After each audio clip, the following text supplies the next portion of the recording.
Good evening. I'm finally back. Sorry, it's been a few days without me, but I've just been on planes and travelling around and things. I spoke at the Canterbury Property Investors Association last Wednesday, which was really cool, and spent the weekend teaching lease options, which was very good in Wellington. So I'm finally, life's getting back to normal. Waded through hundreds of emails in the last 24 hours and started to get things sorted out. So tomorrow we're going to start the series on mindset and getting kind of major issues in our life sorted out. I was going to run that as a separate series, but I thought, hey, what the heck, it's important, and if you don't want to watch it, just read the blogs instead, but I'll just do it in this same situation here. I'm looking at doing something about a day or a weekend about it as well. It will take a little while to organise. One of the issues with long-term settlement on trading, which I do all the time, as you know, is that I've got a few all coming up in the next couple of months, so it's got us reasonably busy just keeping all of our ducks in a row.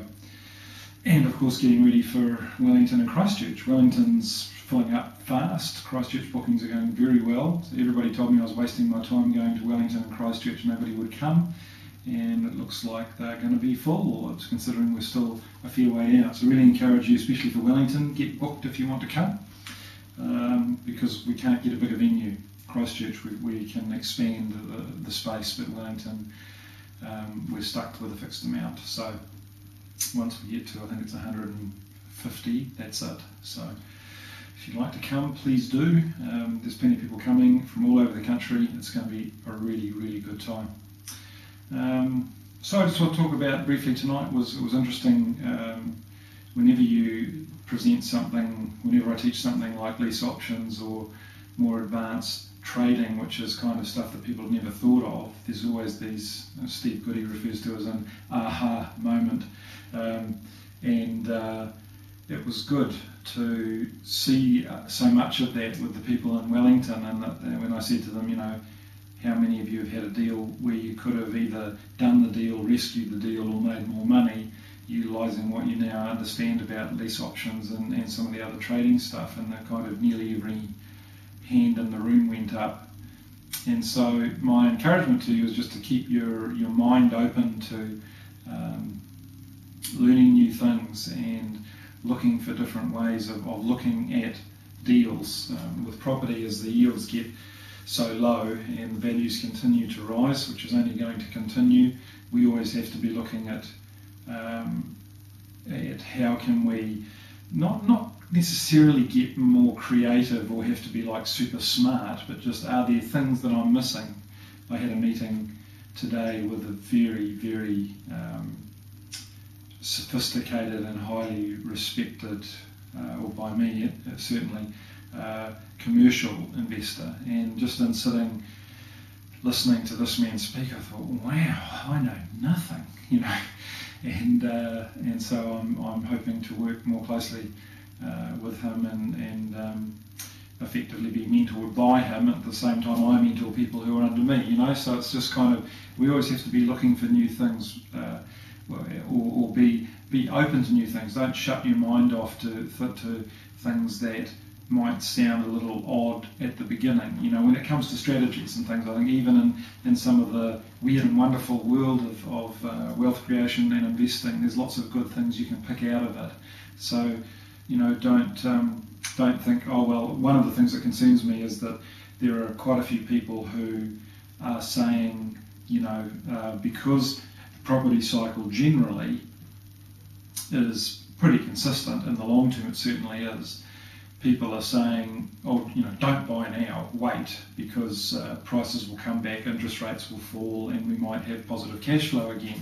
Now, whilst I understand that prices may come back and interest rates will fall, that part of the equation is true, perhaps, but I think it's not. I think it's very unlikely that positive cash flow will happen again, because we will tend to follow the trends of other countries, particularly Australia, and positive cash flow doesn't exist there. They used to come to New Zealand and bought Tokoroa and Invercargill because they couldn't get cash flow in Aussie. So I think if you wait, just because you're not willing to learn anything else, then you're going to sit there waiting and not get a good result, you know. And the more that I just at the moment, through some deals that we're doing, I'm kind of having to have a look at my portfolio and be aware of what my net worth is and get properties valued and different things. And man, I'm so glad I bought the properties that I have, even some of the ones that we bought that were very ordinary deals on the day. They're just worth so much more now. The worst property probably that we've ever bought, what we bought 28 months ago maybe, one of the first properties we bought. It was a house in Otara in Auckland, and it was being used as like a refuge for battered women and stuff. It was leased by a trust, so we bought it for I think it was 310,000. Registered valuation was 295 or maybe 300 tops, so I paid too much for it, but it was we were getting $650 a week rent, so it was seriously cash flow positive. So I kind of ignored my rules of buying below valuation in this case because the yield was so ridiculously high. $11,000 in arrears and damage to the property later. We evicted the trust and had to. They were delinquent, and ended up putting normal tenants in it, or a normal family at 400 or something like that. So that was a disaster in many ways. However, I've just had it revalued at the moment, and the registered valuation, and my value is very conservative, was 355, but he said in reality you'd probably get 370 to 380 for it. It's a 7-bedroom house. There's not many places to compare it with. So in under 2 years we've generated, if you wanted to be conservative, say $45,000 worth of equity, but possibly $60,000 or $70,000 worth of equity in a property that we paid 10 grand too much for. So the thing of, well, in fact, in terms of buying at a discount, we bought it for 40 grand too much. So we need to find ways to secure more property. I know I say that nearly every time you hear me speak now, but I just am increasingly concerned as the market turns.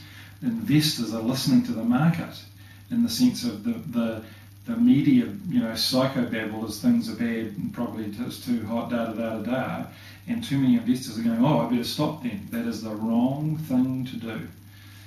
You need to find strategies that work irrespective of the market, understand your financial position so that you're not being put off deals just because the yield is low.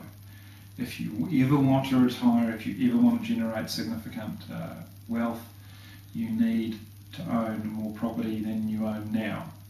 So one of the foundations for that is to be capable and able within ourselves to make good decisions, to not allow emotional damage to stuff us up, and to cause us to react to things that we need to respond to.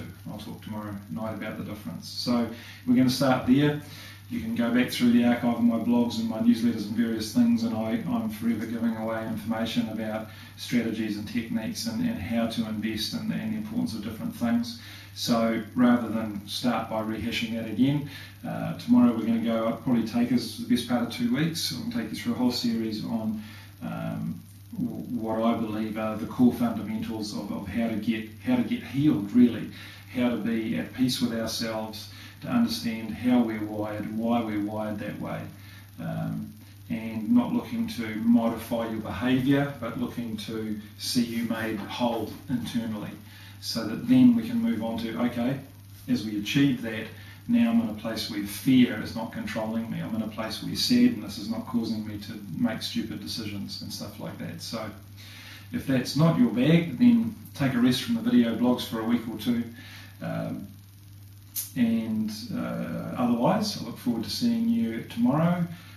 Many of you seem to come across my videos without necessarily finding it from my blog site, so just so you know, my website is www.massiveaction, as one word, .co.nz, or www.massiveaction.tv, and that will give you some more information about me and the written part of my blog. Lovely to see you again. Talk to you tomorrow. Stay safe.